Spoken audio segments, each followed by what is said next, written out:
connaissance, la grande famille Fosso-Ranger vous souhaite la bienvenue en terre camerounaise.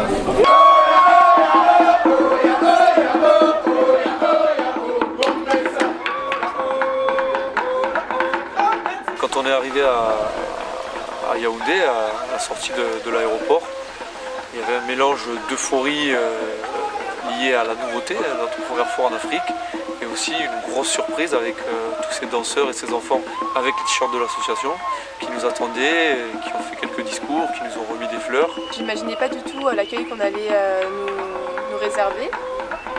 Je ne savais pas en fait si les personnes allaient être réceptives au fait qu'on vienne chez eux. Et l'accueil qu'ils nous ont réservé à l'aéroport était juste super émouvant.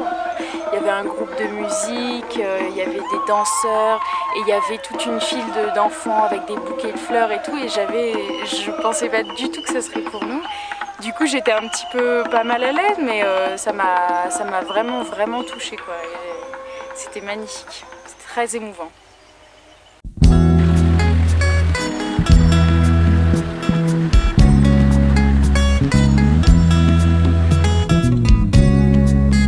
Comment est né le projet? Eh bien, il est né au sein de l'université. Quand j'ai rencontré Sontia il y a un an, il a vraiment pris forme en septembre là. On voulait vraiment que ça tourne autour des enfants et on a eu l'idée de faire un volet sportif et un volet plus sur l'éducation. Notre association étant principalement tournée vers les enfants, on a choisi d'améliorer leurs conditions de vie en apportant des rénovations aux écoles publiques du village. Donc, il y en a 5. Mais aussi en faisant de l'animation avec eux, en organisant des tournois sportifs et des petites activités sportives.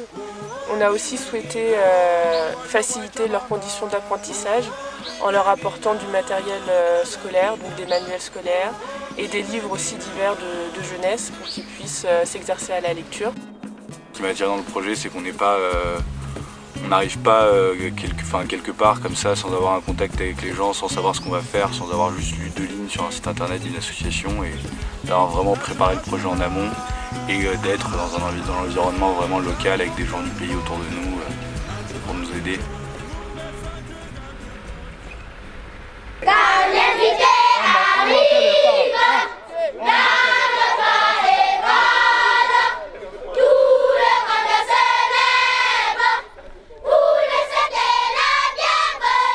En visitant les écoles la première fois, j'ai surtout été étonnée par la diversité qu'il y avait dans les écoles, c'est-à-dire au niveau des infrastructures.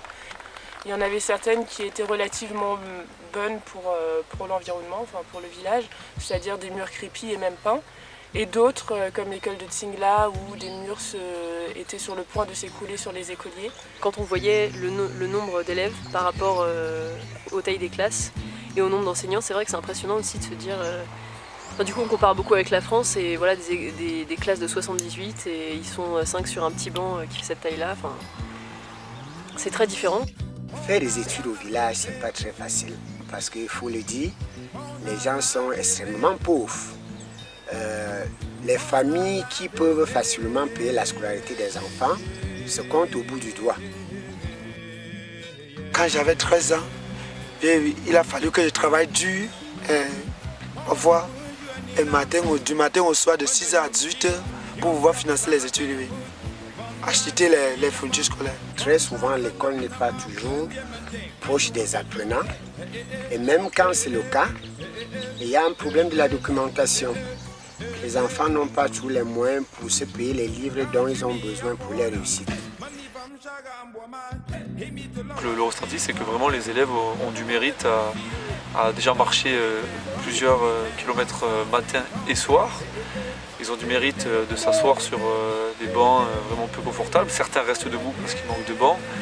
Ils ont du mérite à continuer lorsque la pluie s'écoule à l'intérieur de la classe.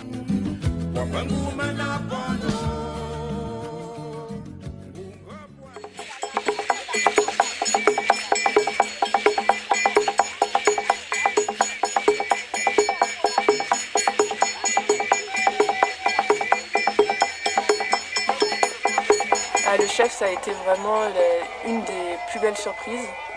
C'est-à-dire c'est un homme, on voit dès la première rencontre, on voit son autorité, on voit son statut de chef, mais on voit aussi qu'il est vraiment dévoué pour sa population. Et ça s'est traduit par vraiment, il a tout mis en œuvre pour que le projet soit facilité. Dès le premier jour, il a commencé à passer des coups de fil aux maçons, aux livreurs de sable, et dans l'heure qui suivait quasiment, le sable était arrivé. Nos enfants ont droit à une école dont la toiture est étanche, dont les murs sont protecteurs et dont le matériel est adapté aux nécessités. Cet argent, ces fournitures et nos bras pour les rénovations ne sont que de modestes graines que nous semons. Il vous revient à vous de les cultiver. C'est ce qu'évoque l'arbre de Children Connection. C'est l'occasion pour moi de porter nos remerciements auprès des établissements, auprès de toute personne qui a contribué à votre déplacement à Fosso-Manchin, qui a perdu un de ses sous pour les enseignements à Fosso-Manchin, pour le développement de la société Fosso-Manchin, que Sa Majesté le roi de Fosso-Manchin leur dit grandement merci. Il a permis de mobiliser davantage que nous aurions pu le faire en faisant prendre conscience que ça leur appartenait de remonter leur école et surtout de les entretenir. Alors si chacun donne la main, si le maçon pointe son doigt et le fait de manière gratuite, encore que ça ne va pas durer, je crois que nous pourrons faire grand chose. Et Children Connection, du retour, pourra dire à ceux qui les ont aidés, à ceux qui ont contribué, que c'est un peuple qui manifeste la volonté de se développer.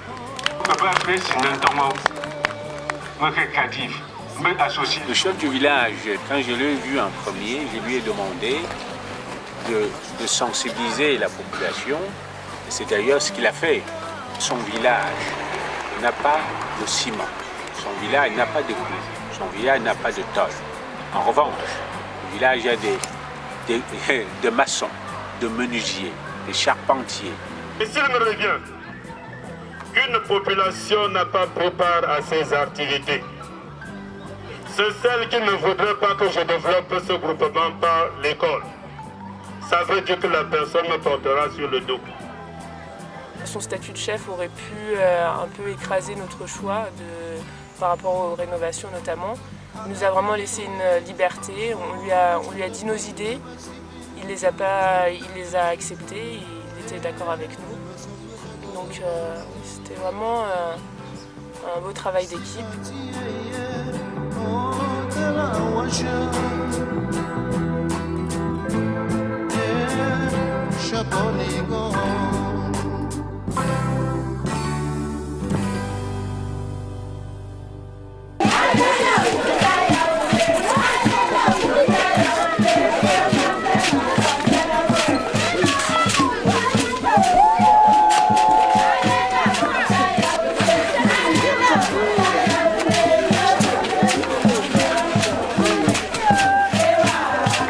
Des travaux, on avait reçu des dons en France.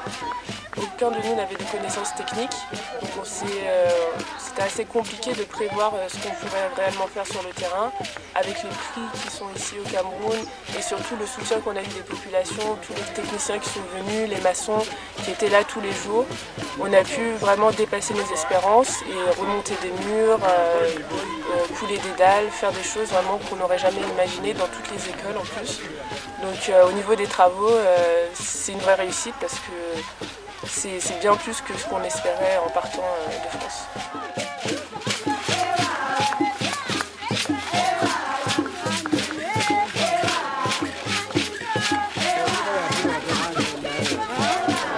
Déjà personnellement ça m'a permis d'apprendre énormément sur comment faire du ciment par exemple, manier la pelle, etc.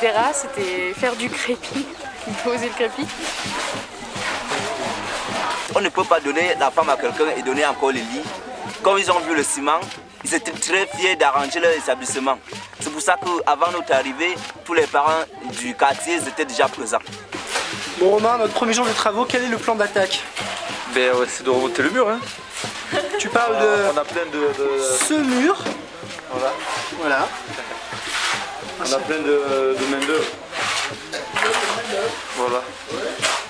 Donc ça va aller vite. Attention, tu es filmé, Sarah, travaille. Je travaille plus comme cette scène en fait.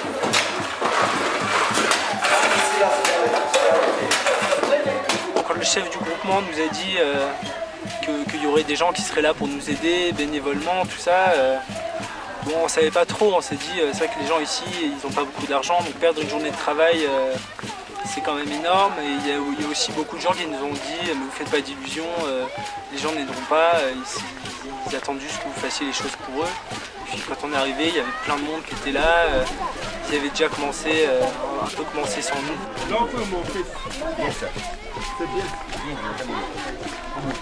Il va rester 300. Le sable, il reste moins de la moitié du camion. Le demi-mur en fait. Et à chaque fois, comme ça avançait, ben on rappelait, on refaisait des commandes de ciment, on refaisait des commandes de sable. Et, au final, quasiment tous les jours, on rajoutait des trucs,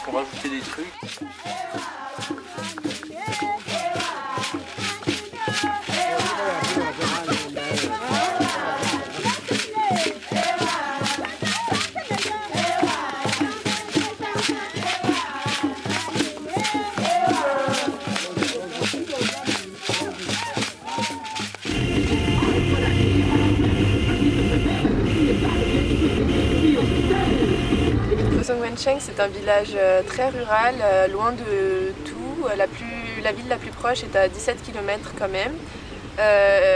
Les routes sont en terre, donc le chemin est assez difficile. Ce qui est autour de nous, c'est absolument magnifique. Genre, on en prend plein les yeux tous les jours et peut-être que justement au fur et à mesure on s'en rend plus trop compte, mais c'est grandiose. Tu te sens tout petit face à toute cette verdure.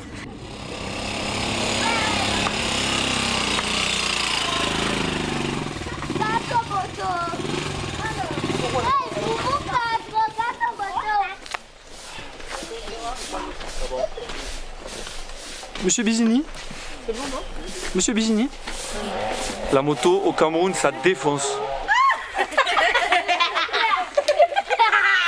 J'arrive un peu. Julien, tu nous montres comment tu... Julienne, tu nous montres comment tu fais?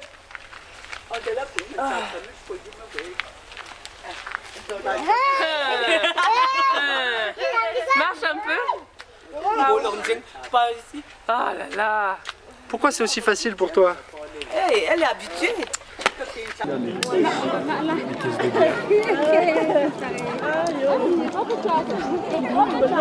Méfie-toi de moi, méfie-toi. Alors la chose qui me marque beaucoup ici, c'est le mode de vie des villageois. C'est un mode de vie vraiment très simple et très... Enfin, leur notion de temps est aussi très, très relative. Ils vivent selon leurs besoins. C'est sûr que ça change de la vie occidentale où on a toujours envie de nouvelles choses, envie de la nouveauté, besoin de choses. Le bébé est né pendant la nuit. Il est né pendant la nuit, après notre fête. Il a tellement dansé pour nous qu'il a dit je vais participer à la fête. Je ne veux plus attendre là où je suis. Ah, mais je suis tout, c'est Big Bay. Il s'appelle comment? Quelque chose là. Donc c'est un garçon. Oui, c'est un garçon. Ça alors.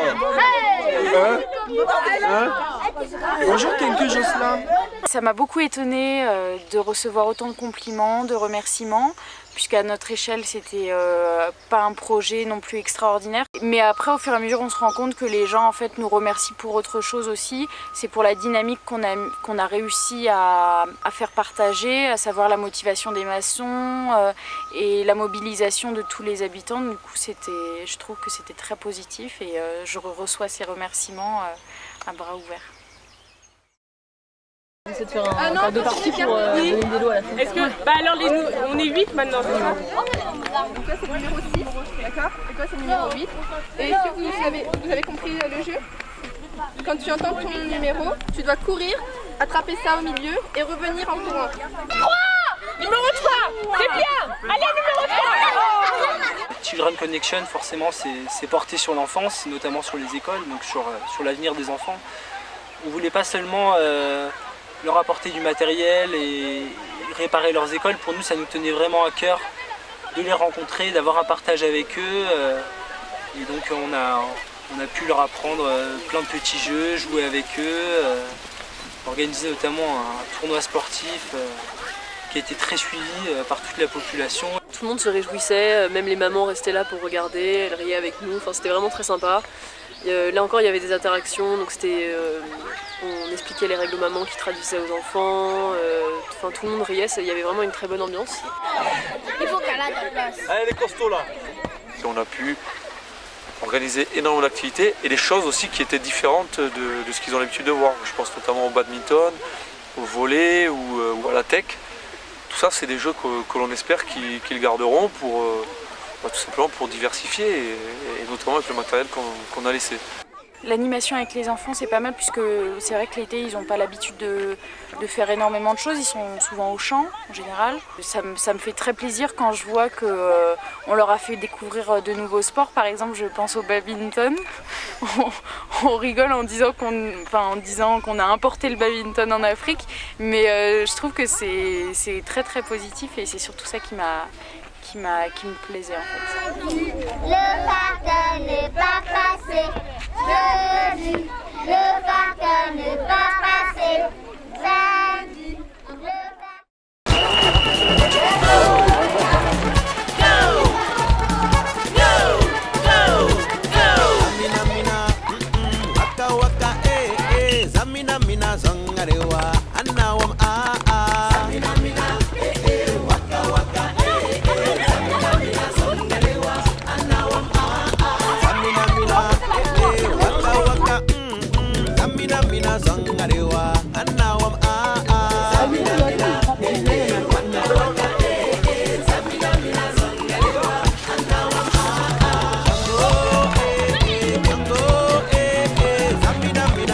Concernant les infrastructures sportives, on se doutait que c'était quand même relativement rustre.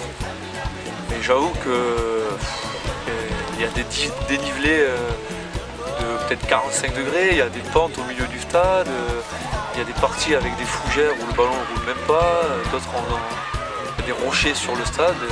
Non, je savais que ce serait relativement archaïque, mais non, à ce point-là, quand même, je n'imaginais pas. Et le mérite leur est d'autant plus grand et leur agilité s'accroît aussi à jouer sur ces stades.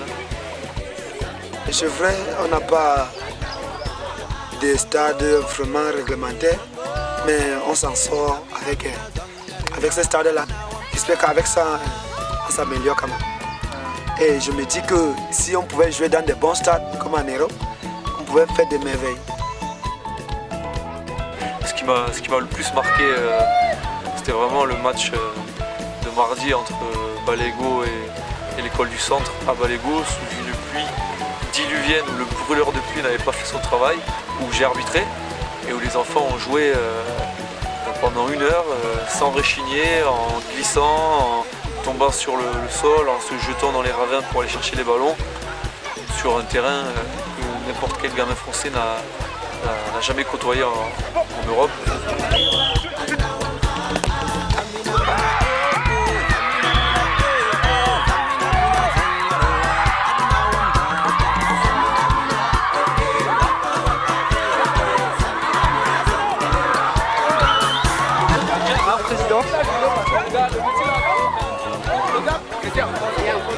Présidente, super match. À l'issue de cette compétition et de cette finale, super remportée par Bawa. Super match, beaucoup de suspense, ça s'est fini par des tirs au but et Bawa a gagné, ce qui est plutôt pas mal. Donc ouais, c'est cool. Je suis extrêmement rassuré. Je n'ai pas peur.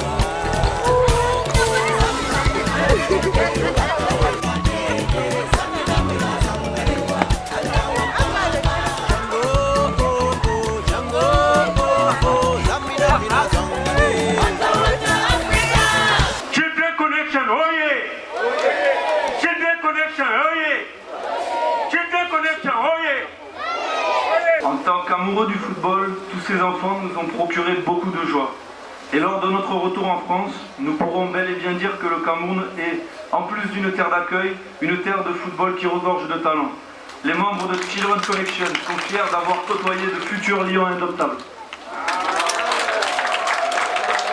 Et nous remettons officiellement à l'école de Trimla un lot de matériel sportif contenant 2 ballons de football, un ballon de volley, 2 raquettes de tennis avec 7 balles, un kit de badminton, 13 maillots de football et un kit.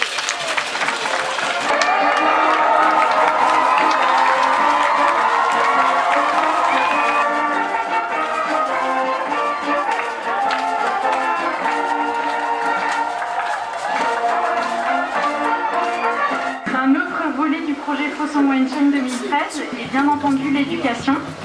Donc, outre les rénovations des infrastructures scolaires, l'apport de matériel adapté aux besoins des écoliers est vital pour le bon déroulement de leur scolarité.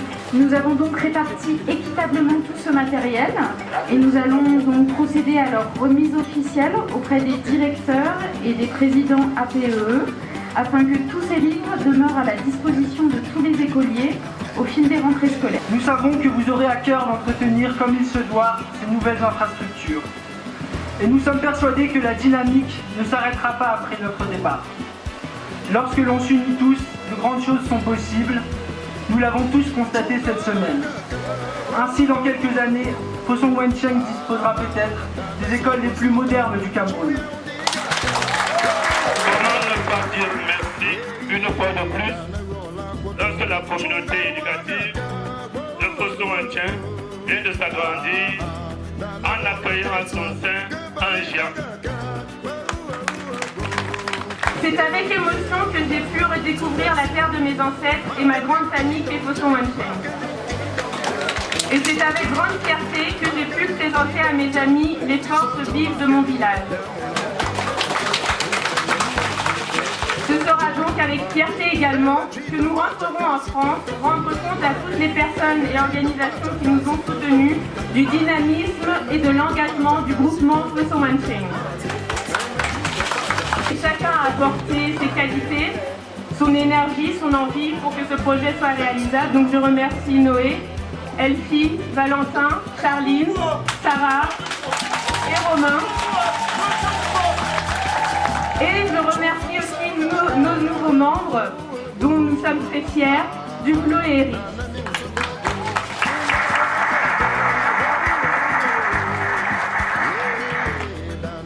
Vive Children Connection, vive le groupe Fosun Wencheng et vive le partenariat Fosun Wencheng Children Connection.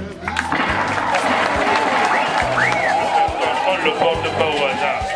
Donc quand le chef vous remet cet avis, il fait de vous une dignitaire de son groupe. La chose la plus marquante, je pense que vraiment pour moi personnellement, ça sera la notabilisation, parce que c'était un moment très émouvant. Je sais par exemple pour mon grand-père, ça avait une grande importance dans sa vie, même pour mon père, enfin pour tout le village.